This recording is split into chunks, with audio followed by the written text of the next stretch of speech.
Je kar kavo z riževim napitkom, no.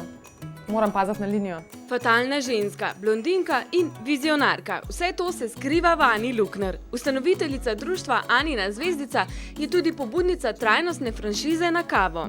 Imamo super napitke, zelo inovativne, super ekipo, domače piškotke, skratka, ponudba je vlazno velika in vsakega napitka v bistvu gre pa del tudi za direkten nakup hrane za Anino zvezdico. Okrog 10 centov od vsakega napitka, ki ga ljudje pač kupijo. Tako da je v bistvu neka super zgodba, ki ima neko dobrodelno noto in dodano vrednost. Kavarna na kavo je zelo priljubljena tudi pri znanih Slovencih. Zelo nas obiskuje Nina Vsenar, pa Alen Kobilica, pa Iva Kranjc, pa razni drugi ljudje in so zelo ponosni in veseli, ker si lahko pač vzamejo tudi razne napitke, rižev napitek, soj napitek, vse napitek s kavo.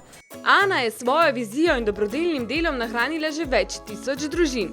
Njen cilj pa je veliko višji. Moj velik cilj je pač tudi ta, da z vsem, kar počnem, da prebudim Slovenijo, tudi mogoče naš parlament in tiste ljudi, ki vodijo to državo, da to vrstne akcije, kot je Anina zvezdica, sploh ne bi bile več potrebne, kar jaz mislim, da po drugi strani to ogromna potuha naši državi in kot sem prej omenila, Slovenci moramo dostojno živeti.